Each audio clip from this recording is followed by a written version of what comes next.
नारायणं नमस्कृत्यं नरं चैव नरोत्तमं देवीं सरस्वतीं व्यासं ततो जयमुदीरयेत्। नष्टप्रायेषु अभद्रेषु नित्यं बाहवत सेवया भगवति उत्तमश्लोके भक्तिर्भवति नैष्टिकी। मुखं करोति वाचालं पुङ्गुं लङ्घायते गिरिं यत्कृपात्तमहं वन्दे गुरुं दीनतारिणं परमानन्दं माधवं श्रीचैतन्येश्वरम्। ज्ञानतिमिरान्धस्य ज्ञानाञ्जनशलाकया चक्षुरुन्मीलितं येन तस्मै श्रीगुरवे नमः।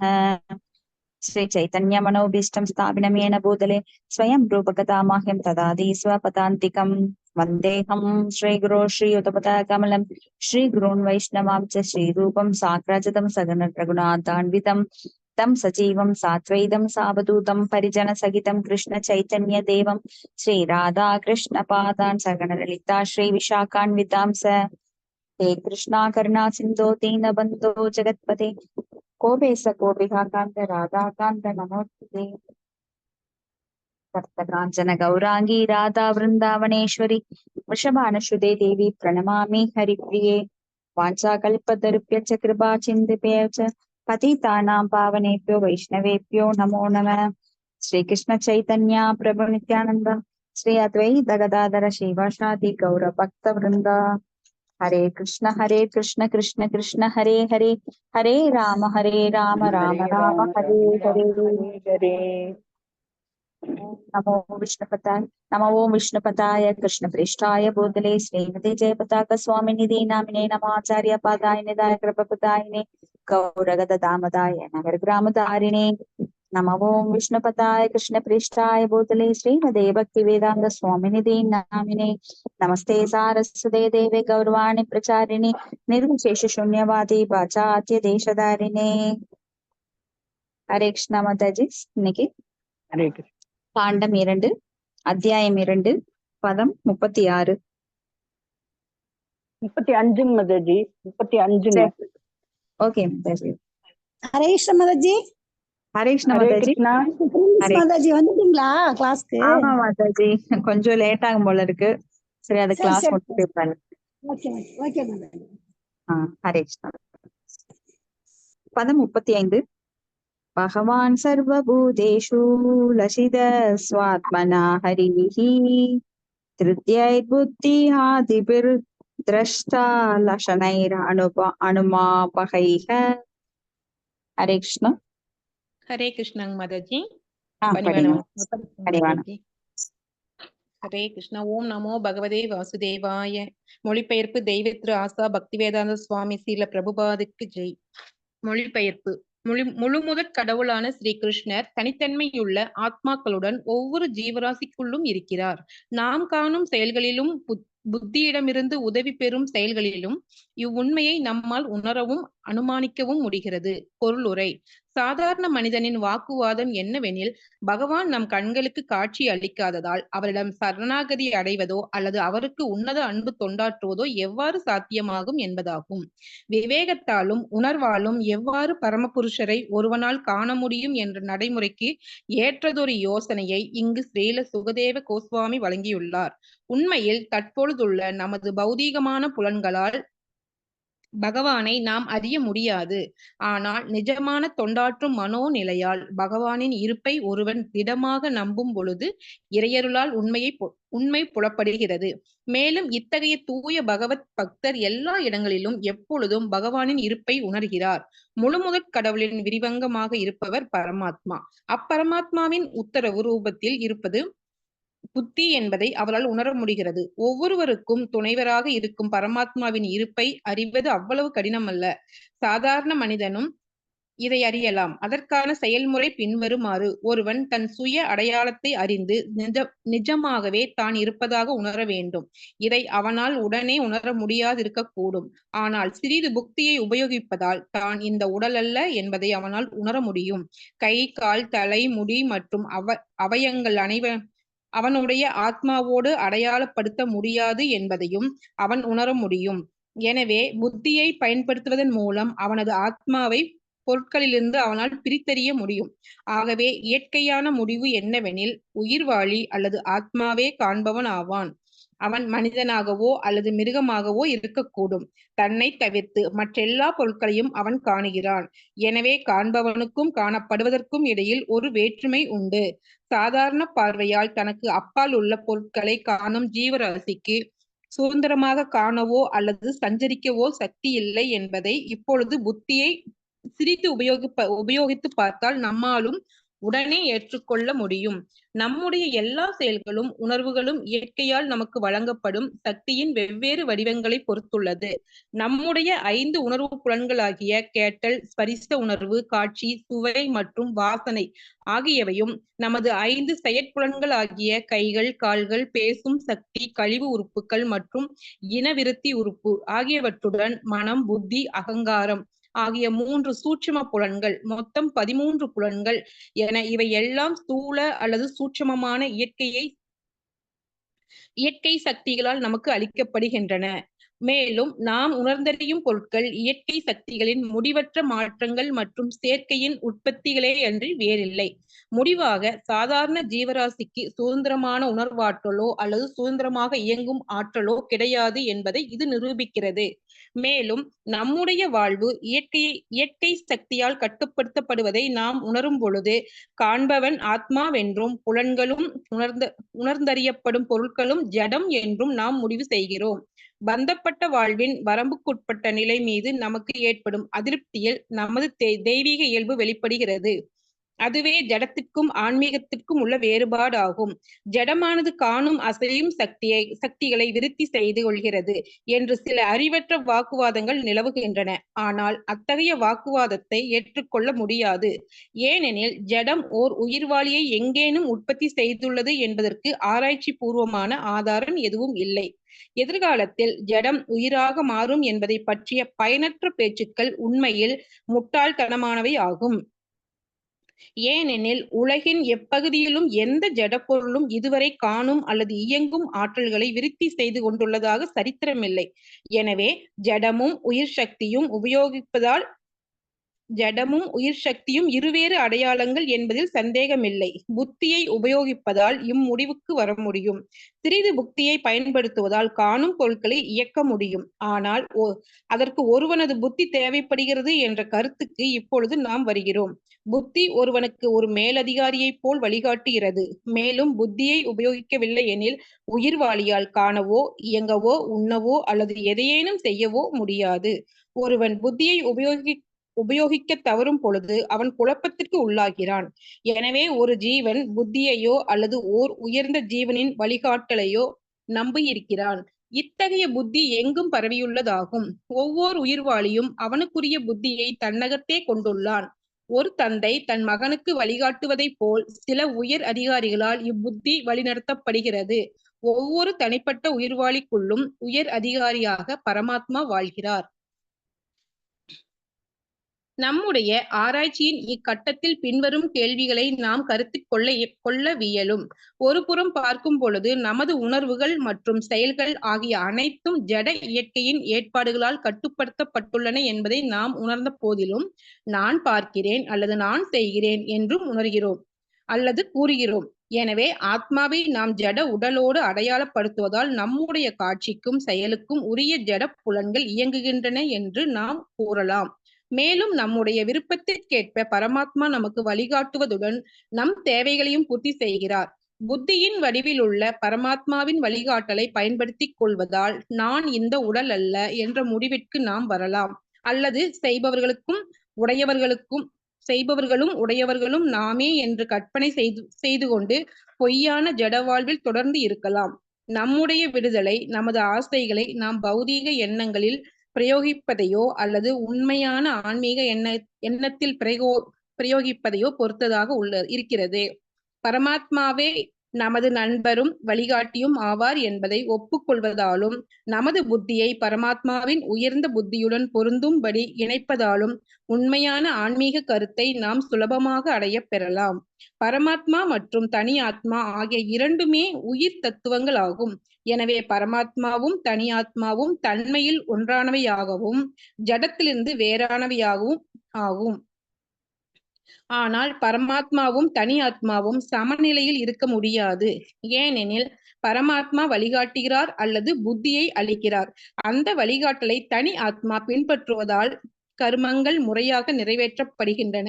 தனி ஆத்மா பரமாத்மாவின் வழிகாட்டலை முழுமையாக நம்பி இருக்கிறான். ஏனெனில் காணுதல், கேட்டல், சிந்தித்தல், உணர்தல் மற்றும் விரும்புதல் ஆகிய இவ்விஷயங்களின் ஒவ்வொரு படியிலும் தனி ஆத்மா பரமாத்மாவின் உத்தரவையே பின்பற்றுகிறான். பொது அறிவை பொறுத்தவரை ஜடம், ஆத்மா மற்றும் பரமாத்மா ஆகிய 3 அடையாளங்கள் உள்ளன என்ற முடிவுக்கு நாம் வருகிறோம்.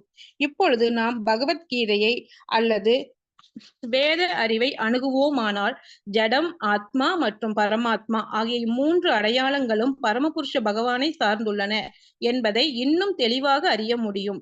பரமாத்மா பரமபுருஷ பகவானின் பூர்த்தியற்ற தோற்றம் அல்லது விரிவங்கம் ஆவார். பகவான் தமது விரிவங்கத்தினால் ஜட உலகை ஆளுகிறார் என்று பகவத்கீதை உறுதிப்படுத்துகிறது. பகவான் மிகவும் உயர்ந்தவர். அவர் ஜீவாத்மாக்களின் தேவைகளை நிறைவேற்றக்கூடியவராக மட்டும் இருக்க முடியாது. எனவே பரமாத்மா பூர்ண புருஷராகிய புருஷோத்தமரின் அல்லது பரமபுருஷ பகவானின் பூர்ணமான பிரதிநிதியாக இருக்க முடியாது. ஜீவாத்மா பரமாத்மாவை உணரும் நிலையே ஆன்மீக தன்னுணர்வின் முதல் படி ஆகும். மேலும் இத்தகைய தன்னுணர்வு முன்னேற்றத்தின் மூலமாக புத்தியாலும் வேத நூல்களின் உதவியாலும் முக்கியமாக இறையருளாலும் ஒருவனால் பரமபுருஷ பகவானை உணர முடியும். பகவத்கீதை முழுமுதற் கடவுளான ஸ்ரீ கிருஷ்ணரை பற்றிய முகவுரை ஆகும். ஸ்ரீமத் பாகவதம் பகவத் விஞ்ஞானத்தை பற்றிய இன்னும் விரிவான விளக்கங்களை கொண்டதாகும். எனவே உபனிஷதங்களில் விளக்கப்பட்டுள்ளவாறு ஒரு பறவை மற்றோர் பறவையுடன் அமர்ந்திருப்பதை போன்று உடல் எனும் அதே மரத்திற்குள் அமர்ந்திருக்கும் புத்தியின் இயக்குனராகிய பரமாத்மாவின் கருணைக்காக நாம் பிரார்த்தனை செய்தால் வேத இலக்கியங்களில் உள்ள தகவல்களின் அர்த்தம் நமக்கு தெளிவாக புலப்படும். இதனால் பரமபுருஷ பகவானான வாசுதேவனை உணர்ந்தறிவதில் எந்த கஷ்டமும் இருக்காது. ஆகவே பகவத்கீதையில் 7.19 உறுதிப்படுத்தப்பட்டுள்ளவாறு புத்தியுள்ள மனிதன் பற்பல பிறவிகளில் புத்தியை அவ்வாறு பயன்படுத்திய பின் வாசுதேவனின் மலர்பாதங்களில் சரணடைகிறான். ஹரே கிருஷ்ணா. ஹரே கிருஷ்ணா மாதாஜி. தேங்க்யூ மாதாஜி. தேங்க்யூ மாதாஜி. கொஞ்சம்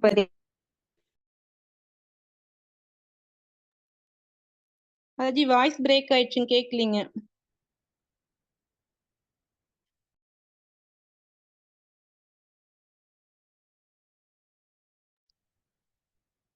ஹரே கிருஷ்ணா மாதாஜி.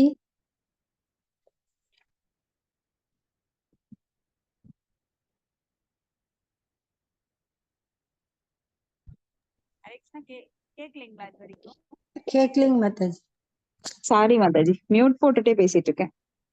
சரி ஸ்ரீல பிரபுபாதர் இந்த பொருளுரையில பகவானை எவ்வாறு காண்பது, பகவானை எவ்வாறு புரிந்து கொள்வது, பரமாத்மாவுக்கு அப்பாற்பட்டு அதற்கு மேல இருக்கிற பகவானை எவ்வாறு அறிந்து கொள்வது. இப்ப பகவான் வந்து நம்ம கண்ணுக்கு முன்னாடி இல்ல, யாருக்குமே காட்சி தர்றதில்ல. அப்ப பகவானை எப்படி பாக்குறது அப்படிங்கிற கேள்வி எல்லாருக்குமே இருக்கும். எல்லாரும் பகவானை பார்க்கலாம்னு சொல்றாங்க, பக்தர்கள் சொல்றாங்க பகவானை காண முடியும் அப்படின்னு. ஆனா இந்த ஜடக்கண்கள் கொண்டு காண முடியுமான்னு கேட்டா கிடையாது. ஏன்னா ஜடத்திற்கும் ஆத்மாவிற்கும் வித்தியாசம் தெரியாதவங்கனால எப்பவுமே பார்க்க முடியாது. ஜடம் சேதனம், ஜடத்திற்கும் சேதனத்துக்கும் ரொம்ப வித்தியாசம் இருக்கு. சேதனம் அப்படின்னா ஆத்மா பரமாத்மா.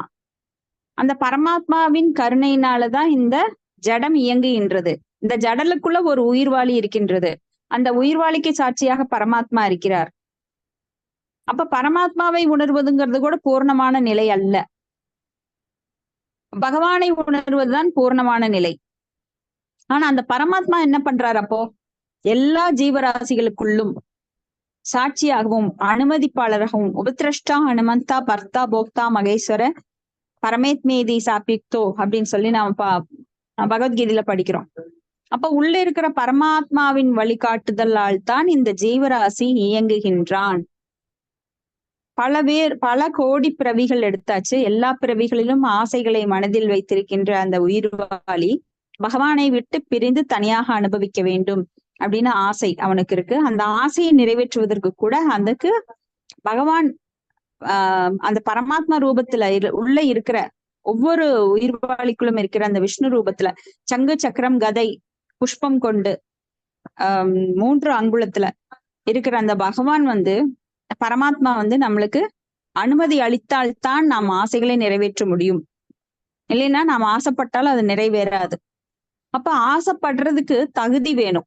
இப்ப நான் ஒரு டாடா பிர்லா ஆகணும் அப்படின்னா அதுக்குரிய தகுதி நான் பல பிறவிகள்ல புண்ணியம் செஞ்சா மட்டும்தான் அப்படி ஒரு செல்வந்தனா இருக்க முடியும். அப்ப புண்ணியம் செய்யாதவன் அந்த தகுதி அவன் இழந்துட்டான். அப்ப புண்ணியம் செய்து அந்த தகுதியை பெற்றாலும் அவன் அனுபவிச்சாலும் சிற்றின்பங்களை அனுபவித்தாலும் அவன் வந்து இந்த லோகத்துல பிரம்ம புவனாலோக புனராவார்த்தினோ அர்ஜுன மாமுபேத்தியத்து கவுந்தேய புனர்ஜென்மனா வித்தியதேன்னு சொல்லி இந்த ஜட உலகங்கள் 7-14 உலகங்கள்ல மீண்டும் மீண்டும் உடலை எடுத்து அவன் வந்து அதுக்குள்ள அந்த உயிர்வாளி திணிக்கப்படுகின்றான். ஏதாவது ஒரு உடல்ல ஏதாவது ஒரு விருப்பம் இப்படி மாத்தி மாத்தி பல கோடி ஜென்மம் எடுத்துட்டு அந்த சைக்கிள் செயின்ல சுத்துற மாதிரி சுத்திட்டே இருக்க வேண்டியதுதான்.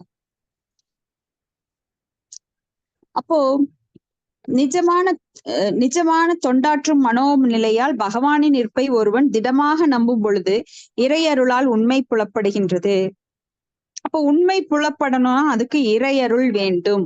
இறையருள் இல்லாம யாராலும் அந்த பகவானை பற்றிய உண்மை புலப்படாது. இப்ப பகவானோட கருணை இருந்தா மட்டும்தான் இங்க பாகவத் கிளாஸ்க்கு பகவத்கீதை கிளாஸ்க்கு எல்லாம் வர முடியும். இல்ல நாம நினைச்ச நிறைய பேரு நானும் பகவத்கீதை வாங்கி வச்சிருக்கேங்க, படிக்கலாம்னு நினைக்கிறேன், ஆனா நேரமே இல்லைங்க. எத்தனை பேரை நாம கேட்டிருக்கிறோம். எல்லார் வீட்லயும் பகவத்கீதை இருக்கும். சிலர் வீட்டுல பாகவதம் கூட செட்டு வாங்கி வச்சிருப்பாங்க. ஆனா அவங்களுக்கு படிக்கிறதுக்கு ஒரு யோகிதை பகவான் தந்திருக்க மாட்டாரு. ஏன்னா அவங்க வந்து காலம் காலமா ரொம்ப ஜட செயல்கள்ல பிஸியா இருந்துட்டே இருப்பாங்க. வெட்டி பேச்சுகள்ல பிஸியா இருப்பாங்க. அரசியல்வாதிகள் டீ கடையில போய் உட்கார்ந்தீங்கன்னா அங்கேயும் பேசிட்டு இருப்பாங்க. பேச்சு தொடர்ந்து நடைபெற்று கொண்டிருக்கிறது. ஆனா பாகவதம்ங்கிறது வேற. அவங்க பேசுற பேச்சு வெட்டி பேச்சு, பின் விளைவுகளை தரக்கூடியது. ஆனா நாம படிக்கக்கூடியது பக்தி புண்ணியத்தை ஏற்படுத்தக்கூடியது. இது ரெண்டுக்கும் ஏணி வச்சா கூட எட்டாது. அப்ப பேச்சு என்பது எல்லா பக்கமுமே இருக்கு. ஆனா அதுல எது உண்மையானது, எது தேவையற்ற பேச்சு அப்படிங்கிறத நாம வித்தியாசப்படுத்தி பார்க்கணும். அப்போ ஒருவன் தன் சுய அடையாளத்தை அறிந்து நிஜமாகவே தான் இருப்பதாக உணர வேண்டும். இதுதான் சுய பரிசோதனை அப்படின்னு சொல்லுவாங்க. சில சமயம் நாம வந்து கண்ணாடியில் பார்த்து நானும் ஒரு ஜீவன் தான் அப்படின்னு நினைப்போம். அந்த நான் அப்படிங்கிறது சின்ன குழந்தையில பாத்தீங்கன்னா அந்த சின்ன குழந்தைக்கு நான்கிற இதே இருக்காது. எல்லார் கூடயும் விளையாடும், யார் கூப்பிட்டாலும் போயிரும், யார் மிட்டாய் கொடுத்தாலும் சாப்பிட்டுக்கும். அந்த காலத்துல எல்லாம் ரொம்ப இவ்வளவெல்லாம் ஜாக்கிரதையா குழந்தைகளை வளர்த்த மாட்டாங்க. அதுங்கெல்லாம் ரோட்லயே விளையாடும். பாதுகாப்பெல்லாம் அவ்வளவு கொடுக்க மாட்டாங்க. ஏன்னா அந்த காலத்துல கொஞ்சம் நேர்மை இருந்தது, கொஞ்சம் சேஃப்டி இருந்தது. குழந்தைங்க எங்க வேணா தோட்டங்காட்டுக்குள்ள எல்லாம் போய் கிணத்துக்குள்ள விளையாடுவாங்க, ஆத்துக்குள்ள குதிச்சு விளையாடுவாங்க, மரம் ஏறி விளையாடுவாங்க, காட்டுக்குள்ள எல்லாம் போய் விளையாடுவாங்க. ஒரு கூட்டமா போவாங்க, திரும்பி வந்துருவாங்க. ஆனா இந்த காலத்துல பாத்தீங்கன்னா குழந்தைகளை வெளியிலயே விட மாட்டாங்க. வீட்டை விட்டு வெளியில விடுற பாதுகாப்பே கிடையாது. இன்னைக்கெல்லாம் குழந்தைகளுக்கு கூட பாதுகாப்பு கிடையாது. ஆனா அந்த குழந்தை பெருசாக பெருசாக என்ன ஆகுது அப்படின்னா நான் என்னுடைய பொருள் எனது அப்படிங்கிற இந்த காலத்து குழந்தைங்க ரொம்பவே அவேர்னஸோட இருக்காங்க. ஏன்னா வீட்டுக்குள்ளேயே பொத்தி பொத்தி வளர்த்தி இது உன்னோடதுன்னு சொல்லி வளர்த்துறாங்க. யாராவது திருடிடுவாங்க, நீ யாருக்கும் கொடுக்க கூடாது. ஸ்கூலுக்கு போகும்போது இந்த பென்சில் பேனாலாம் பத்திரமா கொண்டு வந்துரு, யாருக்கும் கொடுத்துறாது அப்படின்னு தான் அம்மா சொல்லுவா, இந்த காலத்து அம்மா.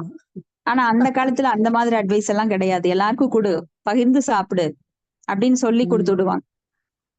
அப்ப அந்த காலத்துல குழந்தைங்க வந்து நான்கிற உணர்வு கொஞ்சம் காலத்துக்கு அப்புறம் தான் வரும். அவங்களாம் நான் இந்த உடம்பு எனக்குன்னு வேணும் அப்படிங்கறதெல்லாம் அந்த காலத்துல சொத்து பிரிக்கிறப்ப கூட பாருங்க, நிறைய பேர் இப்ப காமனா தான் இருப்பாங்க, கூட்டு குடும்பமா தான் இருப்பாங்க. சொத்து பிரிக்கிறதுங்கிற ரொம்ப அடுத்த பரம்பரை, 2வது பரம்பரை, 3வது பரம்பரை சண்டை போடுறப்பதான் வரும். ஆனா இந்த காலத்துல ஒரே பையனா இருந்தா கூட எனக்கு பிரிச்சு கொடுங்குறான். அப்ப காலம் மாற மாற அந்த உணர்வுங்கிறது மாறிட்டு வருது. என்னுடையது அப்படிங்கிறது வந்து இப்ப ரொம்ப ஜாஸ்தி. அப்ப நான் இந்த உடல் அல்ல அப்படின்னு ஒருத்தன் எவ்வாறு உணர முடியும் அப்படின்னா புத்தியை கொண்டு உணர முடியும். அப்ப புத்தியை பயன்படுத்துவதன் மூலம் அவனது ஆத்மாவை பொருட்களிலிருந்து அவன் பிரித்தறிய முடியும். இப்ப நான் வந்து புத்தியை கொண்டு நான் என்னுடையது அப்படின்னு சொல்றேன். நான் எனது அப்படிங்கிற அகம்பாவம் மமாகாரம் நம்ம கிட்ட இருக்கு. இது என்னுடைய வீடு, இது என்னுடைய நிலம். அப்ப இது எப்படி இந்த பொருள் இருந்து என்னை பிரிக்க முடியும்? இப்ப நாம் கார்ல போறோம். கார்ல போகும்போது ஒரு மரத்துல அது மோதிடுச்சு. மரத்துல மோதினோடனே காருக்கு வலிக்குதோ இல்லையோ அவன் மனசு பயங்கரமா துடிக்கும். எதனால அப்படின்னா என்னுடைய கார். ஒருத்தர் நினைக்கிறான் இது என்னுடைய கார். அப்போ காருக்கு வலிக்காது. அவன் அடிச்ச உடனே புது காரு ரெஜிஸ்ட்ரேஷன் கூட பண்ணல, அவன் மனசு அப்படியே துடிக்குது. இதே வயசானவங்களா இருந்தா அந்த மனசு வழியிலேயே ஹார்ட் அட்டாக் வந்து போயிடுவாங்க. கொஞ்சம் வயசுள்ள இளைஞனா இருந்தா அவன் மனசு வந்து ரொம்ப வலிக்கும். ஏன்? அந்த காருக்கு உணர்வு கிடையாது. கார் அடிச்சுது, ஆனா இவனுக்கு எந்த அடியும் கிடையாது. காருக்குள்ள சேஃப்டியா இருக்கான், ஆனாலும் அவனுக்கு வலிக்குது நெஞ்சு. எதனால? என்னுடைய கார், நான் புதுசா வாங்கியிருக்கேன், என் பணத்தை சேர்த்தி வச்சு நான் ஒரு பெரிய BMW கார் வாங்கியிருக்கேன், உடனே அடிச்சிட்டேனே, உடனே அவன் மனசு வலிக்குது. அப்ப அந்த பொருள் கூட அவனுக்கு அவ்வளவு பற்று இருக்கிறது, பந்தம் இருக்கின்றது. நாம எல்லாருமே பந்தம் வச்சிருக்கிறோம். இப்போ நம்ம சொந்த வீட்டை விட்டு நீ வெளியேறு, காலி பண்ணு அப்படின்னு வந்து கவர்மெண்ட் ஆபீசர் சொல்றாங்க. என்ன ஏதுன்னே புரியல. ஆனா அந்த வீட்டின் மேல இருக்கிற பற்று வந்து நம்மள துடிக்கும். எதுக்காக நான் இந்த வீட்டை விட்டு வெளியேறணும்? மேபி நம்ம லோன் வாங்கி வச்சிருக்கலாம். இப்ப பேங்க் ஆபீசர்ஸ் வந்து நீ வெளியேறுங்கிறாங்க. நம்மளால போக முடியுமா? ஏன்னா இது என்னுடைய வீடு, என்னுடைய வீடு, என்னுடைய வீடு. நம்ம அப்படியே மனசுக்குள்ள அந்த பற்றை ஏற்படுத்தி வச்சிருக்கிறோம். அந்த பசை ஒட்டி இருக்கு. அப்ப பொருள்ல இருந்து நம்மை பிரித்தறிய வேண்டும். எந்த பொருளும் என்னுடையது இல்லை. ஈசாவாசிய தத்துவம் நம்மளுக்கு விளக்குறது என்ன? ஈசாவாசியம் இதம் சர்வம் யத் கிஞ்சிய ஜெகத்யாம் ஜெகத் தேனே தக்தேன புஞ்சீத மா கிருத கஸ்ய ஸ்வித்தனம். எல்லா பொருட்களும் பகவானுடையது, எதுவுமே நம்மளோட கிடையாது. ஆனா நாம இருக்கிற காலம் வரைக்கும் என்ன நினைச்சுக்கிறோம்? இது என்னுடையது. இந்த பையன் என் வயித்துல என்னோட கருவுல இருந்து வந்ததுனால அந்த உதிரம் என்னுடையது. அப்ப இது என் பையன், என் மகன், என் மகள். எல்லாருமே ஆத்மாவா நாம பாக்குறது கிடையாது. இந்த உடல் எனக்கு உரியது. நாம என்னைக்காவது சொல்லிருக்கிறோமா இந்த உடம்புக்குள்ள இருக்கிற ஆத்மா எனக்கு சொந்தமானவர் அப்படின்னு? நாம வெளிப்புற உடலைத்தான் சொந்தம் கொண்டாடுறோம். ஆனா அந்த வெளிப்புற உடல் என்னைக்குமே நிரந்தரமற்றது. அது வந்து என்னைக்கும் மண்ணுக்குள்ள போக போறது, இல்ல தீயால் எரிக்கப்பட போறது. அப்ப அந்த ஜடத்தோட இருந்து நம்மளை பிரித்து அறிய வேண்டும்.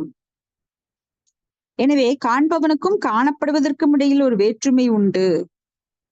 அப்ப காண்பவன் யாருன்னா நாம ஜடக்கண்களால் காண்கின்றோம். காணப்படுவது என்ன?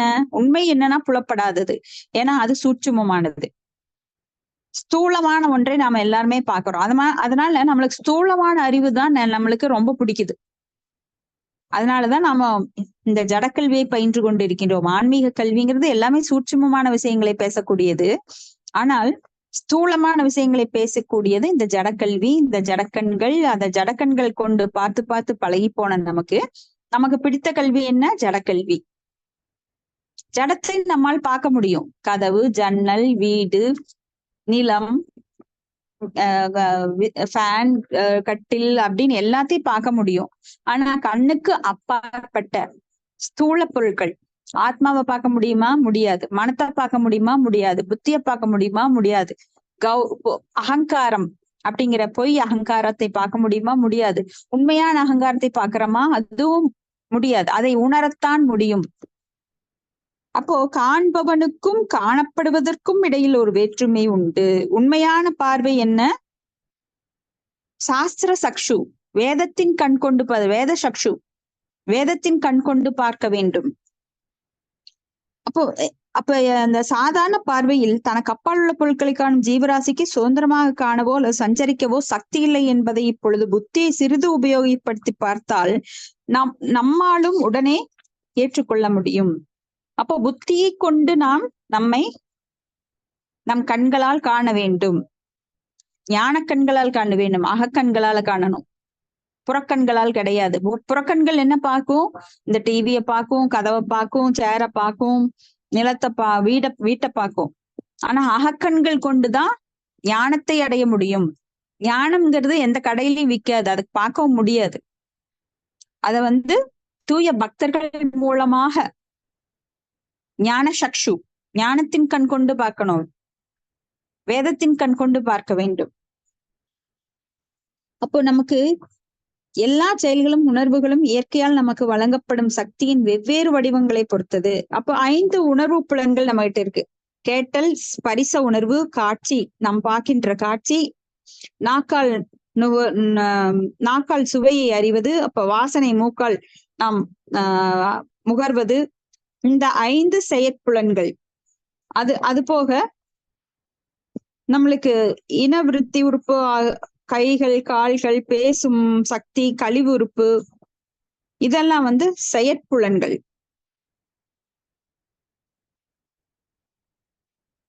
இது செயல்புலன்கள்.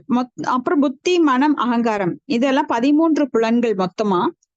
இவையெல்லாம் ஸ்தூல அல்லது சூட்சும இயற்கை சக்திகளால் நமக்கு அளிக்கப்படுகின்றன. இது ஸ்தூலமாவும் இருக்கு, சூட்சுமமாவும் இருக்கு. அப்ப நாம் உணர்ந்தறியும் பொருட்கள் இயற்கை சக்திகளின் முடிவற்ற மாற்றங்கள் மற்றும் சேர்க்கைகளின் உற்பத்திகளே அன்றி வேறில்லை. இயற்கை சக்திகளின் முடிவற்ற மாற்றங்கள் அல்லது சேர்க்கைகளின் உற்பத்தி பொருட்கள். இப்போ சேர்க்கைகள் ஒன்னுடன் ஒன்று சேரும்போது அந்த சேர்க்கைகள்னால நம்மளுக்கு இதை நாம இன்னும் டீட்டெயிலா படிப்போம். எப்படி ஆகாயத்திலிருந்து சப்தம் வெளிப்பட்டது, சப்தத்திலிருந்து காற்று, அப்படி ஒண்ணுல இருந்து ஒண்ணு எப்படி உருவாகுது. பகவான் முதல்ல படைக்கிறப்போ முதல்ல எதை படைக்கிறார் அப்படின்னு நாம இன்னும் டீட்டெயிலா பார்ப்போம். அப்போ சாதாரண ஜீவராசிகளுக்கு சுதந்திரமான உணர்வாற்றலோ அல்லது சுதந்திரமாக இயங்கும் ஆற்றலோ கிடையாது. இப்ப நம்முடைய வாழ்வை இயற்கை சக்தியால் கட்டுப்படுத்தப்படுவதை நாம் உணரும் பொழுது காண்பவன் ஆத்மா என்றும் புலன்களும் உணர்ந்தறியப்படும் பொருட்களும் ஜடம் என்றும் நாம் முடிவு செய்கின்றோம். அப்ப இது பை எக்ஸ்பீரியன்ஸ் நாம் கட்டுப்படுத்தப்படுகிறோம். நாம் கட்டுண்ட ஆத்மாக்கள், நாமெல்லாம் சுதந்திரமானவர்கள் கிடையாது. எப்படி நாம கட்டுப்படுத்தப்படுகிறோம் அப்படிங்கிறத இங்க நம்மளுக்கு சில பிரபுபாதர் சொல்றாரு. இயற்கை சக்தியால் நாம கட்டுப்படுத்தப்படுவதை உணரும் போது நாம நான் ஆத்மா. அப்ப புலன்கள் இந்த பொருட்கள் எல்லாம் ஜடம் அப்படிங்கிறத உணர்றோம். ஏன்னா புலன்கள் இப்போ நம்மளோட தலையிலிருந்து கால் வரைக்கும் உணர்வு இருக்குது அப்படின்னா எதனால உணர்வு இருக்கு? ஆத்மா என்கின்ற ஒரு சின்ன வஸ்து இருக்கங்காட்டிக்குத்தான் அது செயல்படுகின்றது. இப்ப ஆத்மா போயிருச்சு அப்படின்னா கையும் செயல்படாது, கண்ணும் பார்க்க முடியாது, காதும் கேட்காது, காலால நடக்க முடியாது. அது ஒரு விறகு கட்ட மாதிரி கீழே கிடக்கும். உணர்வற்ற நிலையில, செயலற்ற நிலையில அது கிடக்கும். அப்ப அது ஒரு வஸ்து தான், பொருள் தான், ஜட வஸ்து. இந்த ஜட வஸ்துக்குள்ள ஆத்மா இருக்கங்காட்டிக்குத்தான் அது உணர்வுடன் இருக்கின்றது. நம்மளால பார்க்க முடியுது, பேச முடியுது, சிரிக்க முடியறது, எதையும் உணர முடிகின்றது. ஆனா அந்த ஆத்மாங்கிற சின்ன அந்த அணுவளவு போயிடுச்சு, இந்த உடம்பு விட்டு போயிருச்சுன்னா அதனால எதையுமே பண்ண முடியாது. அப்ப அது ஜட வஸ்து. அப்படிங்கிறத ஒருவன் எதை கொண்டு உணர்கிறான்? புத்தியை கொண்டு உணர்கிறான், ஆத்மாவை கொண்டு உணர்கின்றான். நாம நிறைய பார்த்திருக்கோம். இப்ப ஒரு பணம் இருக்கிற இடத்துல போனீங்கன்னா அந்த ஆத்மா போயிடுச்சுன்னா அது ஒண்ணுமே இல்லை. அவங்களால என்னத்தையும் பேச முடியாது, கேட்க முடியாது, அந்த உடம்புனால அவங்களுக்கு பயனும் கிடையாது. அப்ப பந்தப்பட்ட பொருட்கள் ஜடம் என்று நாம் உணர்ந்தறிகின்றோம். பந்தப்பட்ட வாழ்வின் வரம்புக்குட்பட்ட நிலை மீது நமக்கு ஏற்படும் அதிருப்தியில் நம்ம தெய்வீக இயல்பு வெளிப்படுகிறது. அப்ப பந்தப்பட்ட பொருட்கள் மீது ஏற்படும் அதிருப்தி, ஏன்னா நம்ம கை வேலை செய்ய மாட்டேங்குது, நம்மளுக்கு திடீர்னு நோய் வந்துருச்சு, கால் வேலை செய்ய மாட்டேங்குது, கண்ணு பார்வை குன்றிடுது, காது கேட்கறதெல்லாம் சரி. இப்ப வயதான போது இது எல்லாமே ஏற்படும். அப்ப வயது இருக்கும் போதே ஆக்சிடென்ட்ல ஒருக்கு இப்படி நடக்கும். அப்ப அந்த நிலையில நாம என்ன உணர்றோம்? அந்த நிலையில தான் நாம நான் ஆத்மா, உடல் அல்ல. அதுல ஏற்படுற அந்த அதிருப்தி. இப்ப நிறைய பேரு பக்திக்குள்ள வந்திருப்பாங்க. 4 விதமான ஆத்மாக்கள், ஆர்த்தோ, அர்த்தார்த்தி, ஜிக்ஞாசு, ஞானிச்ச பரந்தப அப்படின்னு சொல்லி இந்த 4 பேரு. இதுல வேற நிறைய பேர் துன்பப்படுபவர்கள் தான் உள்ள வர்றாங்க பக்திக்குள்ள. ஏன்னா இந்த நம்மளோட மனம் அப்படிங்கிற புலன் நிறைய துன்பப்படுது. எல்லாரும் அடிக்கிறாங்க. உறவினர்கள், எனக்கு ரொம்ப நேர்மையானவங்க நினைச்சவங்க எல்லாருமே அநீதி பண்றாங்க. அதனால நான் இந்த பக்திக்குள்ள வந்தேன் அப்படிங்கிறவங்க தான் அதிகம். ஜிக்ஞாசு ஜிக்ஞாசு அப்படின்னா கேள்விகள் கேட்டு வர்றவங்களும் இருக்காங்க. ஆனா நிறைய பேர் பாத்தீங்கன்னா துன்பத்தினால வர்றவங்க தான். ஆர்த்தோ அவங்கதான் நிறைய பேர் ஜாஸ்தி. அப்போ செல்வத்தை நாடுபவர்களும் வர்றாங்க பக்திக்குள்ள. அது ரொம்ப அரிது. செல்வத்தை நாடி அதுல அனுபவிச்சு இதுல என்னத்த சுகம் கண்டோம், இவ்வளவு செல்வம் இருந்து எனக்கு மனசு நிம்மதி இல்லை அப்படின்னு பக்திக்குள்ள வர்றவங்க இருக்காங்க. ஜிக்ஞாசு அதாவது பிரம்ம ஜிக்ஞாசு கேள்விகள் கேட்கிறவங்க. நான் யாரு, கடவுள்ங்கிறது யாரு, எல்லாருமே சொல்றாங்க கடவுள் கடவுள்னு. இத்தனை கோயில் பெரியவங்க கட்டி வச்சிருக்காங்க, என்னமோ வேதம்னு சொல்றாங்க, சான்ஸ்கிரிட்ல மந்திரங்கள் சொல்றாங்க. இதெல்லாம் எதுக்கு, இதனால என்ன பலன் அப்படின்னு ஆராய்ச்சி பண்றவங்க, கேள்வி கேட்டு ஆராய்ச்சி பண்றவங்க பக்திக்குள்ள வருவாங்க. செல்வம் வேண்டுபவர்கள், துயருற்றவர்கள், அதாவது பிரம்ம ஜிக்ஞாசு கேள்வி கேட்பவர்கள், ஞானத்தை அறிந்து ஞானப்பாதையில் வர்றவங்க. அதாவது இது என்ன அப்படின்னு ஆராய்ச்சி பண்ணி நான் உடலா, ஏன் இந்த உடல் அசையுது, எதனால நான் நல்ல சிந்திக்க முடியுது, ஆனா இந்த உயிர் போனோன்னா ஏன் இப்படி ஆயிடுறோம், உடல் நிரந்தரம் இல்ல, அப்போ இந்த உடல் எதால ஆனது, அப்போ பஞ்சபூதங்களால் ஆனது, பஞ்சபூதங்கள் இருந்தா மட்டும் அதுல வேற என்னமோ இருக்கே, அது மனம் புத்தி அகங்காரம். அப்ப இந்த 8 பொருட்களும் சேர்ந்ததுதான். பூமி ராபோ அனலோ வாயுக கம் மனோ புத்திர் ஏவச்ச அகங்காரம் இது எம்மே பின்னா பிரகிருதி அஷ்டதா அப்படின்னு சொல்லி பகவத்கீதையில சொல்றாரு. இவையெல்லாம் என்னிடமிருந்து பிரிந்த ஜடசக்திகள்னு சொல்றாரு. அப்படின்னு எல்லாம் அவன் யோசிச்சு ஞானத்தை சேகரித்து, அப்போ இதுக்கு மேல இது மட்டும் கிடையாது, மனம் புத்தி அகங்காரம் கிடையாது, இதுக்கு மேல ஆத்மா இருக்கு, ஆத்மாக்கு மேல பரமாத்மா இருக்கு, பரமாத்மாவுக்கும் மேல முழுமையான பகவான் இருக்கிறார் என்பதை உணர்ந்து பல கோடி ஜென்மங்களுக்கு அப்புறம் அவன் வாசுதேவ சர்வமிதி பகுனாம் ஜென்மனாம் அந்தே ஞானவான் மாம் பிரபத்தியதேன்னு அவன் பகவான் வாசுதேவர் தான் எல்லாவற்றிற்கும் காரணம், அப்போ அவர்தான் எனக்கு முதலாளி, அவர்தான் என்னை படைத்தவர், அவருக்கு நான் சேவை செய்வதில் தான் இன்பம் இருக்கிறது என்பதை அறிந்து அவன் முழு நேர பக்தனாகி அப்புறம் அவன் பகவான்கிட்ட போறான். அப்போ இதுல புத்தியை உபயோகிக்க வேண்டும். இப்ப முக்கியமா இதெல்லாம் தெரியணும் அப்படின்னா புத்தியை உபயோகிக்கணும். அப்ப அதற்கு ஒருவனுக்கு புத்தி தேவைப்படுகிறது. அப்ப புத்திங்கிறது மேலதிகாரியை போல் வழிகாட்டுகின்றது. அந்த புத்தியை உபயோகிக்கவில்லை எனில் உயிர் வாழியால் காணவோ இயங்கவோ உண்ணவோ அல்லது எதையேனும் செய்யவோ முடியாது. இப்ப புத்தியை உபயோகிக்க தவறும் போது குழப்பம் வருகின்றது. அதனாலதான் நாம அந்த ஹைரார்கில பாக்குறோம். புலன்கள் இந்த ஜடத்தை விட மேலானது. அப்ப புலன்களை விட மேலானது மனம், மனதை விட மேலானது புத்தி, புத்தியை விட மேலானது ஆத்மா, ஆத்மாவை விட மேலானது பரமாத்மா, பரமாத்மாவை விட மேலானது பகவான் அப்படின்னு ஹைரார்கி நம்ம பாக்குறோம். அப்ப அந்த புத்தி தான் உங்களுக்கு இப்ப உதவக்கூடியது. புத்தியை கொண்டு தன்னை பற்றி ஒருவன் தன்னுணர்வு செல்ஃப் ரியலைசேஷன் அடைய வேண்டும். எனவே ஜீவன் புத்தியையோ அல்லது உயர்ந்த ஜீவனின் வழிகாட்டுதலையோ நம்பி இருக்கிறான். உயர்ந்த ஜீவன் இங்க யாரு, நம்மளுக்குள்ள யாராவது ஒருத்தர் சொல்ல முடியுமா?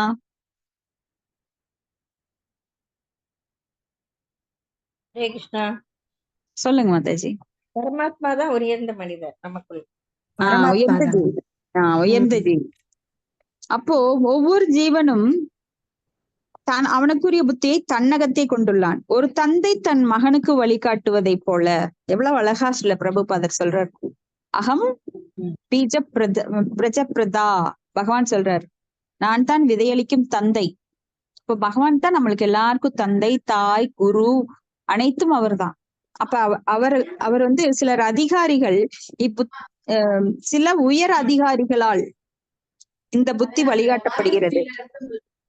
அப்ப புத்தி இருக்கு, அந்த புத்தியை யாரு வழிகாட்டுறாங்க?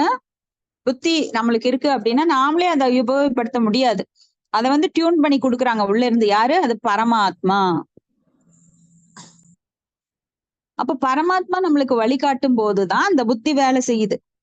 அப்போ ஒருத்தர் சரண்டர் ஆகணும். சர்வதர்மான் படித்தெச்ச மாமியேகம் சரணம் விரஜ. இப்ப நாம போய் ஒரு வழி காட்டுறாங்க ஒருத்தர், நம்மளுக்கு வழி தெரியல. அப்போ நாம வழி கேக்குறோம்.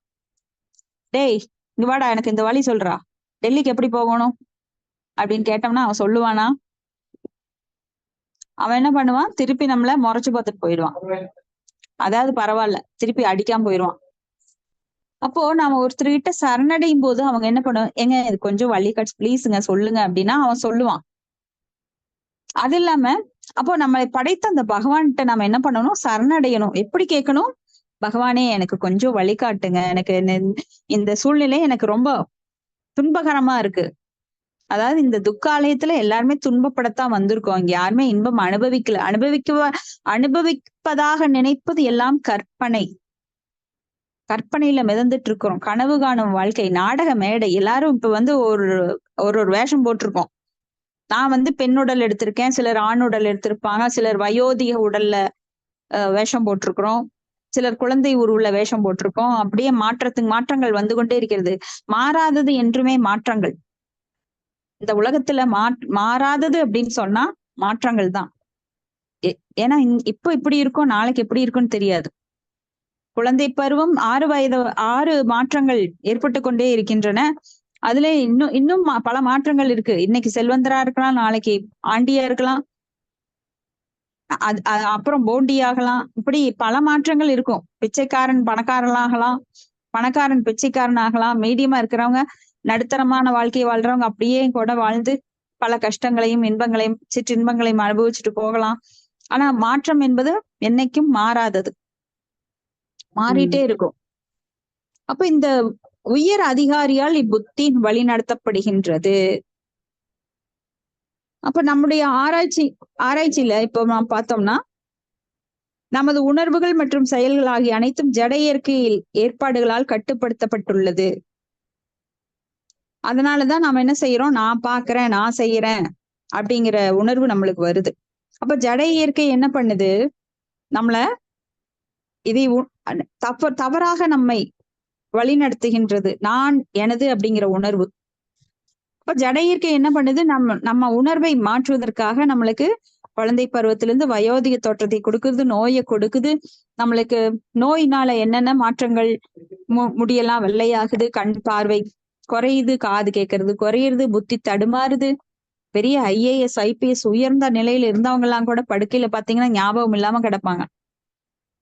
இன்னைக்கு என்ன நாள்னு கேட்பாங்க, நான் எங்க இருக்கிறேன்னு கேட்பாங்க. சில சமயம் அவங்க வீட்டுக்கு போறதுக்கு பதுவா இப்ப 2 வீடு தள்ளி வேற வீட்டுக்குள்ள போயிருவாங்க. வெளியில விட்டா திரும்பி வர தெரியாது, அவ்வளவு ஞாபக மறதி. அவங்க எல்லாத்தையும் மறந்த நிலையில வயதானவங்க நிறைய பேர் இருக்கிறத நம்ம பார்க்கலாம். அவங்களுக்கு சீக்கிரம் நாடி நரம்புகள் எல்லாமே வீக் ஆயிடுச்சு.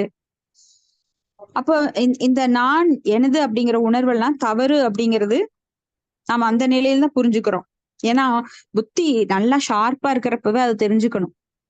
அப்ப தெரிஞ்சுக்கிட்டோம் அப்படின்னா வாழ்க்கையில மேல நம்மளுக்கு வர்ற கஷ்டங்களை தாங்கக்கூடிய பக்குவத்தை நாம் அடைஞ்சிடறோம். புத்தி போன அப்புறம் இப்ப நிலை தடுமாறும் புத்தி வயதானா. ஏன்னா வயதானா எல்லா செல்களும் அழிஞ்சிட்டே வரும். இப்ப பாத்தீங்கன்னா குழந்தைகளுக்கு வளர்ந்துட்டு வரும் ஒரு 30 வயசு, அது வரைக்கும் 40 வயசு வரைக்கும். அப்புறம் மறுபடியும் பாத்தீங்கன்னா அது டிக்ரீஸ் ஆயிட்டே வரும். முதல்ல ஏறுமுகமா இருக்கிறது அப்புறம் இறங்குமுகமா ஆயிரும்.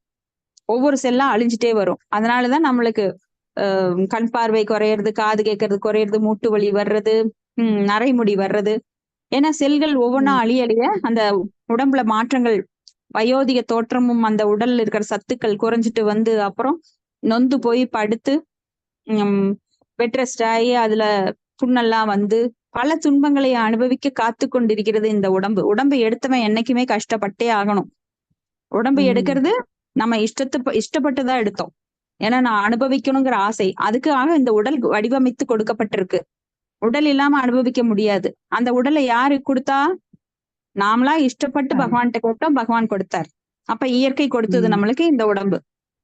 அப்ப இதெல்லாம் புத்தியை கொண்டு நாம தெரிஞ்சுக்கணும். இந்த உடல் எடுத்தா கஷ்டப்படணுங்கிறது முதல்ல நம்மளுக்கு தெரியல. ஏன்னா இளமையில ரத்தம் நல்லா இருந்தது. ரத்தம் போக போக அந்த இளமையில அனுபவிச்சதெல்லாம் என்னடா இதெல்லாம் ஒரு அனுபவிப்பா அப்படிங்கிற கசப்பு வருது. ஏண்டா இந்த உடம்பு எடுத்தோங்கிற மனோபாவம் வருது. ஆனா இளமையில அதெல்லாம் நினைக்கிறதுக்கு நேரம் இல்லை. ஆடாத ஆட்டம் என்ன அப்படின்னு சொல்லி நாம நிறைய அனுபவிக்கின்றதுல கல்லை தின்றாலும் ஜீரணமாகும்னு நினைச்சுக்கிட்டு நம்ம என்னென்னமோ சாப்பிட்டோம் பண்ணினோம். ஆனா கொஞ்சம் கொஞ்சம் அந்த முதுமை வர்றப்போ நம்ம என்ன சாப்பிட்டாலும் ஜீரணமாகாது.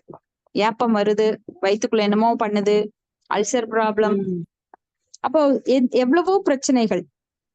இது மட்டுமல்ல, நம்ம மனது வந்து நம்மளை படாத பாடுபடுத்துது. உடம்பு மட்டுமா படுத்துது, சூட்சுமமான புலன்களும் நம்மளை படுத்துது. மனசுல வந்து எப்பவும் நிம்மதி கிடையாது. ஏன்னா நாம அனுபவிக்கின்ற ஆசையில நாம் நினைச்சதெல்லாம் நிறைவேறல. ஏமாற்றங்கள், காமயேச குரோதயேச ரஜோகுண சமுத்பவக மகாசனா மகாபாப்மா வித்யேன மிக வைரினம். அப்போ குரோதோத்பவதி சம்மோக, ஏன்னா மோகத்துல ஆழ்ந்திருந்தோம், மயக்கத்தில் ஆழ்ந்திருந்தோம். சம்மோகாத் ஸ்மிருதி விப்ரமஹ ஸ்மிருதி பிரம்சாத் புத்திநாசோ புத்திநாசாத் பிரணஷ்யதி. அப்போ புத்தி நாசம் ஆகுது, இந்த மாதிரி துன்பங்களுக்கு உட்படுகிறோம். அப்ப புத்தியின் வடிவிலுள்ள பரமாத்மாவின் வழிகாட்டுதலை பயன்படுத்தி கொள்ளுவதால் நான் இந்த உடல் அல்ல அப்படிங்கிற முடிவுக்கு நாம வர முடியும். அல்லது செய்பவர்களும் உடையவர்களும் நாமே என கற்பனை செய்து கொண்டு பொய்யான ஜட வாழ்வில் இல்லைன்னா தொடர்ந்து இருக்கலாம். என்ன நினைக்குது? அகங்கார விமூடாத்மா கர்த்தாகம் இது மன்யதே, நான் தான் எல்லாம் செய்யறேன்னு நினைக்குது. தவறு. நாம வந்து முக்குணங்களுக்கு உட்பட்டு எல்லா செயல்களையும் செய்கின்றோம். குணங்கள் நம்மை ஆட்டுவிக்கின்றது. அவங்க என்னென்ன விருப்பப்படுகிறோமோ அந்த குணத்திற்கு தகுந்த மாதிரி நாம மாறி அந்த குணத்துக்கு அடிமையாகி நாம நல்லதும் செய்யறோம், கெட்டதும் செய்யறோம். அப்போ இங்க மறுபடியும் பார்த்தோம்னா, பரமாத்மாவே நமது நண்பரும் வழிகாட்டியும் ஆவார் என்பதை ஒப்புக்கொள்வதாலும் நமது புத்தியை பரமாத்மாவின் உயர்ந்த புத்தியுடன் பொருந்துபடி இணைப்பதாலும் உண்மையான ஆன்மீக கருத்தை நாம் சுலபமாக அடையப்பெறலாம். இப்ப பரமாத்மா தனியாத்மா ஆகிய ரெண்டுமே உயிர் தத்துவம் தான். நபர், பகவானும் நபர், நாமளும் நபர் தான். ஆனா தனிப்பட்ட ஆத்மாவாகிய நாம் அணுவிலும் அணு. ஆனா பகவான் விபுவிலும் விபு, பெரியவற்றுள் பெரியவர். விபு அணு. நாம வந்து ஒரு கடல்ல ஒரு துளி, ஆனா அவர் கடல் அளவு. அப்ப கடலுக்கும் கடல்ல இருக்கிற எல்லா தண்ணீரும் ஒண்ணுதான். ஒரு கடல் தண்ணி குடிச்சாலும் உப்பு அதே அளவு இருக்கும், உப்பு கரிக்கும். ஒரு சொட்டு தண்ணியை குடிச்சாலும் உப்பு கரிக்கும். அப்ப அதே குணம் இருக்கின்றது. அப்போ அந்த ஒரு சொட்டு தண்ணிங்கிறது நாமம். அப்ப நம்ம கிட்டையும் அதே குணம் இருக்கின்றது, பகவானுக்குரிய அதே குணம் தான். ஏன்னா அவருடைய அம்சம் நாம், மமைவாம்ச, அவருடைய அம்சங்கிறதுனால அவர் குறிக்க குணங்கள் எல்லாம் நம்ம கிட்ட இருக்கு. ஆனா இப்ப அது வெளிப்படாத நிலையில் இருக்கின்றது. அந்த 3 விதமான மறைப்பு நம்மள மூடி இருக்கு. கருப்பையால் மூடப்பட்டுள்ளது போல, கண்ணாடு தூசியால் மூடப்பட்டுள்ளது போல, நெருப்பு புகையால் மூடப்பட்டுள்ளது போல நாம இப்ப மூடப்பட்டிருக்கிறது நம்ம ஆத்மா. அதனால அந்த குணங்கள் நம்மளுக்கு அது வெளிப்படல. நாம இப்ப ஜடசக்தியால் ஆளப்பட்டு கொண்டிருக்கிறதுனால முக்குணங்களால நமக்கு காம, குரோத, மோக, லோபம், மத, மாச்சரிய போன்ற குணங்கள் தான் இப்பொழுது நம்மை ஆட்டுவிக்கின்றது. நமக்குள்ள இத்தகைய குணங்கள் நம்மளை மறைச்சிட்டு இருக்கு, நம்ம ஆத்மாவை. அந்த ஆத்மா என்றும் தூய்மையானது. ஏன்னா அது பகவான் இருந்து வந்ததுனால பகவானை போல தூய்மையானது. ஆனா இந்த ஜடத்தால, அது வந்து ஜட ஆசைகளால அது நிரப்பப்பட்டிருக்கிறதுனால இந்த மாதிரி 3 விதமான மறைப்புகளால் இந்த உயிர்வாளி மறைக்கப்பட்டிருக்கிறது. அப்போ தனிப்பட்ட ஆத்மா வேறு, பரமாத்மா வேற. அப்போ தனிப்பட்ட ஆத்மா வந்து மறதி உள்ளது. ஆனா பரமாத்மாக்கு மறதி கிடையாது. அவரால நிகழ்காலம் என்ன, எதிர்காலம் என்ன, கடந்த காலம் என்ன, முக்காலங்களையும் உணர முடியும். அதனாலதான் சூரிய தேவனுக்கு, விவஸ்வானுக்கு அவர் உபதேசித்ததை அர்ஜுனன் சொல்றாரு. நானும் நீயும் ஒன்னாத்தானே இருக்க கிருஷ்ணா, அப்ப நீ மட்டும் எப்படி உபதேசம் பண்ணின?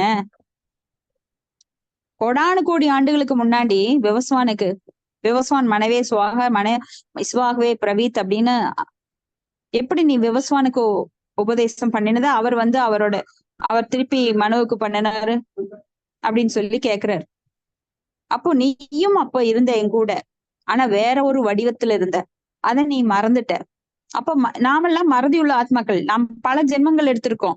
84 லட்சம் உயிர்வாளிகளுக்கு அப்புறம் தான் மனித பிறவி. ஆனா நம்மளுக்கெல்லாம் தெரியுமா இத்தனை பிறவி எடுத்திருக்கோம்னு தெரியுமா? இப்பத்தான் என்னமோ புதுசா வாழ்வு எடுத்து வந்த மாதிரி நாமெல்லாம் இப்பத்தான் வாழ்வை அனுபவிக்கிற மாதிரியும் இந்த மனித பிறவி நிரந்தரம் என்றும் நினைத்து கொண்டு வாழ்ந்து கொண்டிருக்கிறோம். ஆனா இதுக்கு முன்னாடி பல கோடி பிறவிகளை நாம் எடுத்துட்டு வந்திருக்கோம்.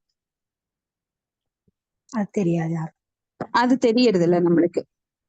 அப்ப பகவானுக்கு வந்து முக்காலமும் உணர முடியும். இப்ப நாம போய் அவர் முன்னாடி நின்னா, நான் எந்த பிறவியில எந்த நிலையில எந்த உருவம் எடுத்திருந்தேன், என்ன தப்பு செஞ்சிருந்தேன், என்ன நல்லது பண்ணினேன், எனக்கு என்ன கிடைக்கணும் அப்படிங்கறதெல்லாம் அவர் எதிர்காலத்தையும் கணித்து சொல்ல முடியும், கடந்த காலத்தையும் சொல்ல முடியும், நிகழ்காலத்துல அடுத்த செகண்ட் என்ன நடக்க போறதுன்னு சொல்ல முடியும். ஆனா நாம காலையில என்ன சாப்பிட்டோம் அப்படின்னு கேட்டாலே ஒரு 2 நிமிஷம் யோசிப்போம்.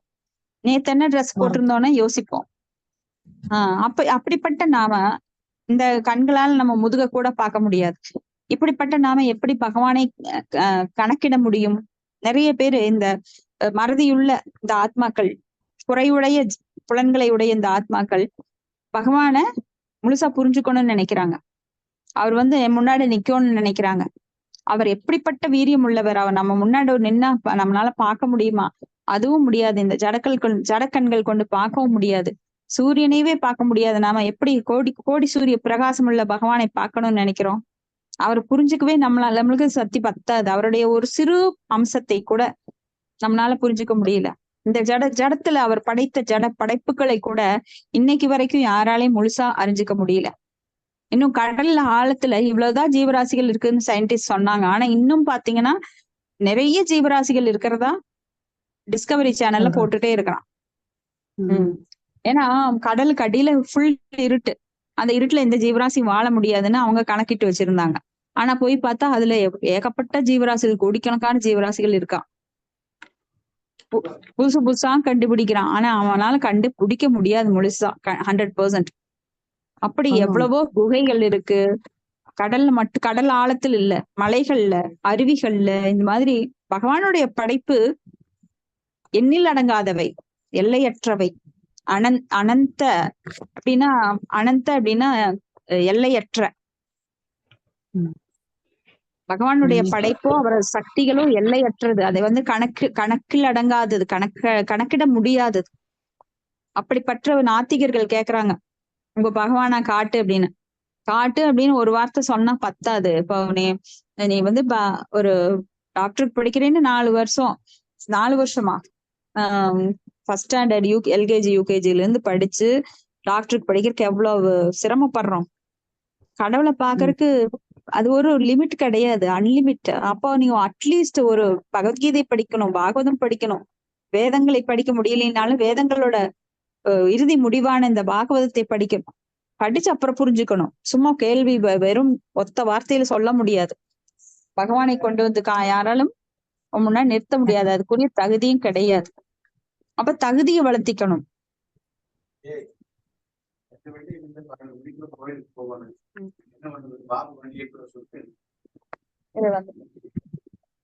அப்போ பொது அறிவை பொறுத்தவரை ஜடம், ஆத்மா, பரமாத்மா ஆகிய 3 அடையாளங்கள் உள்ளன. இப்பொழுது நாம் பகவத்கீதை அல்லது வேத அறிவை அனுபவமானால் ஜடம், ஆத்மா, பரமாத்மா ஆகிய 3 அடையாளங்களும் பரமபுருஷ பகவானை சார்ந்துள்ளது. அப்ப ஜடம், ஆத்மா, பரமாத்மா இது எல்லாமே கடைசியில யாரை சார்ந்துள்ளது? உயர்ந்த ஒரு பகவானை சார்ந்துள்ளது. பகவான்கிறது உயர்ந்த நிலை, அவருக்கு மேல யாரும் கிடையாது. அப்ப பரமாத்மா அவருடைய பூர்த்தியற்ற தோற்றம். அவரது விரிவங்கமே இருந்தாலும் முழுமையானது இல்ல பரமாத்மாங்கிறது. வதந்தி தத்தத்துவம் விதஸ்தத்துவம் அத்வயம் பிரம்மேதி பரமாத்மேதி பகவான் இது சப்பியதே. அப்ப பிரம்மம், பரமாத்மா அது எல்லாமே முழுமையானவை அல்ல. அதுல வந்து முழுமையற்ற தோற்றங்களே. அப்ப பகவான் தனது விரிவங்கத்தில் ஜட உலகை ஆள்கிறார். பகவான் மிகவும் உயர்ந்தவர். அவர் ஜீவாத்மாக்களின் தேவைகளை நிறைவேற்றக்கூடியவர் மட்டுமாக இருக்க முடியாது.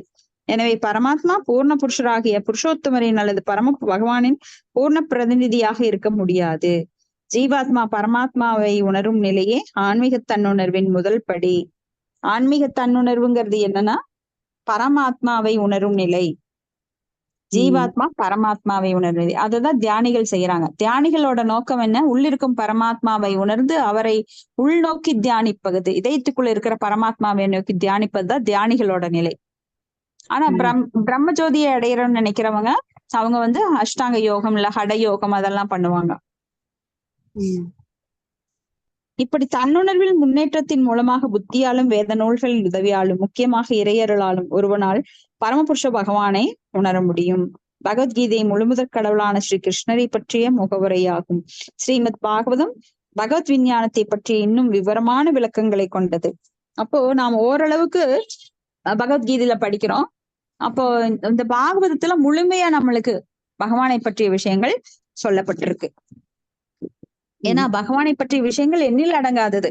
பாகவதத்துல கூட நாம ரொம்ப பகவானுடைய படைப்புகள், ரகசியங்கள் இதைத்தான் சில சுகதேவ கோஸ்வாமியிட்ட பரிஷித் மகாராஜா கேட்டுட்டு இருக்காரு. அவருடைய படைப்பு என்ன, சர்க்க விசர்க்க, அவர் எப்படி பிரம்மாவை படைச்சாரு, தூய பக்தர்கள்னா யாரு அப்படின்னு சொல்லி பலவித கேள்விகளை கேட்கிறாரு. அவருடைய லீலைகள் என்ன, அவர் எப்படி எத்தனை சக்திகள் கொண்டவர் அப்படின்னு எல்லாம் கேட்டுட்டு. அப்ப அந்த விஞ்ஞானம் நம்மளுக்கு இங்க பாகவதத்துல விளக்கப்பட்டிருக்கு. எனவே ஒரு பறவை மற்றொரு பறவையுடன் அமர்ந்திருப்பதை போன்று உடல் எனப்படும் அதே மரத்திற்குள் அமர்ந்திருக்கும் புத்தியின் இயக்குனராக பரமாத்மாவின் கருணைக்காக நாம் பிரார்த்தனை செய்தால் வேத இலக்கியங்களில் உள்ள தகவல்களின் அர்த்தம் நமக்கு தெளிவாக புலப்படும். இதனால் பரமபுருஷ பகவானான வாசுதேவரை உணர்ந்தறிவில் எந்த கஷ்டமும் இருக்காது. அப்ப 7.15 சொல்லப்பட்ட மாதிரி புத்தியுள்ள மனிதன் பற்பல பிறவிகளில் புத்தியை பயன்படுத்திய பின் வாசுதேவனை சரணடைகின்றான், அவர் மலர்பாதங்களை சரணடைகிறான். அப்ப பகுனாம் ஜென்மனாம் ஞானவான் மாம் பிரபத்தியதி வாசுதேவ சர்வமேதி மகாத்மா சுதுர்லப. அது துர்லப அப்படின்னா அரிதானவன், வாசுதேவன் என அறிபவன். ஏன்னா நம்ம ஸ்வேதாஸ்வர உபனிஷத்துல சொல்லப்பட்டிருக்கு, எப்படி ஒரு கூட்டுக்குள்ள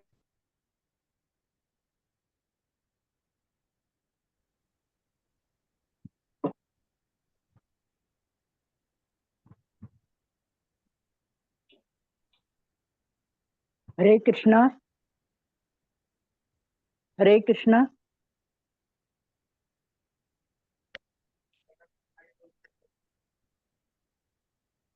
மாதாஜி கேட்கல மாதாஜி. கேக்குனீங்க. நூத்து விழுந்துருச்சு நினைக்கிறேன். தானே அவளுக்கு தெரியல. எவ்வளவு நேரம் ஆச்சு? 30 ஒரு செகண்ட் தான். அவன் மலர்பாதங்கள் சரணடைகிறான்னு சொன்னீங்க, அதோட ஆமாங்க. அப்போ ஒவ்வொரு ஜீவராசிக்குள்ளும் பரமாத்மாவாக இருந்து பகவான் வழிகாட்டுகின்றார். அப்போ ஒரு கூட்டுல 2 பறவைகள், ஒவ்வொரு ஜீவராசியோட உடலுக்குள்ளும் பகவான் இருந்து அவனுக்கு அவன் ஆசைப்படுவதற்கு ஏற்ப வழிகாட்டுகிறார். ஒரு திருடனுக்கு திருடவும் உதவுவார், ஒரு பணக்காரன் ஆகணும்னா அதுக்கும் உதவுவார். ஆனா அதுக்கு தகுதி வளர்த்துக்கணும், அது ஒரு பக்கம் இருக்கும். ஒரு டாக்டர் ஆகணும், என்ஜினியர் ஆகணும், இந்த ஜென்மத்துல அவனுக்கு பிராப்தம் இல்லை, தகுதி இல்லை அப்படின்னா அந்த தகுதியை அவர் கூட்ட செய்வார். இந்த மாதிரி நீ பலருக்கு புத்தகம் வாங்கி கொடு, கல்வி உதவி தொகை கொடு, அடுத்த ஜென்மத்துல அந்த புண்ணியத்துல நீ டாக்டர் ஆகலாம் அப்படிங்கிற ஒரு தூண்டுதல் அவன் உள்ளத்துல ஏற்படுத்துவார். அப்போ அந்த தூண்டுதல்னால்தான் அவங்க எல்லாம் செய்யறாங்க, தானா செய்யறது இல்ல. நான் எனது அப்படிங்கிறதே கிடையாது. நாம ஒரு செயலை செய்யறோம்னா, இப்ப நான் நிறைய பேருக்கு பகவானை பற்றி சொல்லணும்னு ஆசைப்பட்டால் மட்டுமே எனக்கு உள்ள இருந்து அந்த தகுதியை எனக்கு கொடுப்பார். எனக்கு வாயில அவர்தான் வார்த்தைகளை வர வைக்கிறார். இது நான் செய்யல, என்னுடைய வாயிலிருந்து வரும் வார்த்தைகள் நான் ஆசைப்படுறதுனால, பகவானை பற்றி நிறைய பேருக்கு சொல்லணும்னு ஆசைப்படுறதுனால பகவானே உள்ளிருந்து ததாமி புக்தி யோகம் தம் ஏனமா உபயாந்தித்தேன்னு அவர் கொடுக்கிறார். இல்ல நான் விருப்பப்பட்ட இதை அவரை போர்ஸ்ஃபுல்லா செய்ய மாட்டார். ஏன்னா எல்லாருக்கும் ஒரு சுதந்திரம் இருக்கு. அந்த சுதந்திரத்தை நான் நல்ல விதமா யூஸ் பண்ணலாம், துஷ்பிரயோகம் பண்ணலாம். இப்ப நான் பகவானை பத்தி பேச வரல அப்படின்னா நான் இப்ப உட்காந்து டிவி பார்த்துட்டு இருப்பேன், இல்ல யாருகிட்டயாவது உட்காந்து வெட்டி கதை பேசிட்டு இருப்பேன். ஆனா நான் ஆசைப்பட்டேன், அதெல்லாம் எனக்கு வேண்டாம், உன்னை பத்தி நான் பேசணும், அதனால பகவான் எனக்கு இந்த வாய்ப்பு கொடுத்திருக்கா. அப்போ ஒவ்வொருத்தரும் தீவிரமாக எதை பற்றி நினைக்கிறார்களோ அதற்குரிய வாய்ப்பை பகவான் தர்றார். அதற்குரிய தகுதியையும் அவங்க வளர்த்துக்கிறதுக்கு தர்றார். தகுதி இல்லைன்னா அந்த தகுதியை தந்து அப்புறம் அந்த ஆசையை நிறைவேற்றுகிறார். இதுக்கு ஒரு ஜென்மம் இல்ல, பல ஜென்மங்கள் இருந்தாலும் ஆகலாம். ஹரே கிருஷ்ணா மாதாஜி. ஹரே கிருஷ்ணா ஆ, மாதாஜி. பரவாயில்ல, ஹரே கிருஷ்ணா எப்படியோ மாதாஜி. எடுத்துட்டீங்க. ஹரே கிருஷ்ணா இது மாதாஜி. பெரிய ப்ராப்பர்ட்டி. ஆமா. ஆமா. ஒரே ஹரே நிமிஷம் கிருஷ்ணா. மாதாஜி, நீங்க டிஸ்கஸ் பண்ணுங்க. ஒரே நிமிஷம் வந்துடுறேன். ஹரே கிருஷ்ணா. Okay okay.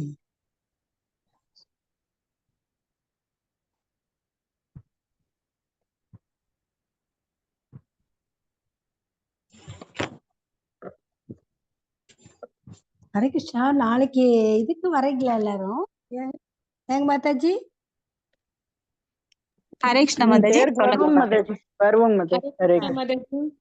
ஹரே கிருஷ்ணா, சொல்லுங்க மாதாஜி. மாதாஜி, இந்த பதத்துல ஒரு 2 கொஸ்டின்ஸ் இருக்கு. இப்ப கேக்கட்டுங்களா? கிளாஸ் முடிஞ்ச அப்புறம். கேளுங்க மாதாஜி, கேளுங்க. இந்த காண்பவனுக்கும் காணப்படும் பொருளுக்கும் இடையில இருக்கிற வேற்றுமையே எனக்கு இன்னும் கொஞ்சம் புரியலைங்க மாதாஜி. அப்புறம் இன்னொன்னு வந்து சரி. நம் புத்தியை பரமாத்மாவின் உயர்ந்த புத்தியுடன் பொருந்தும்படி இணைப்பது அப்படிங்கிற அந்த கருத்துக்கும் எனக்கு கொஞ்சம் விளக்கம்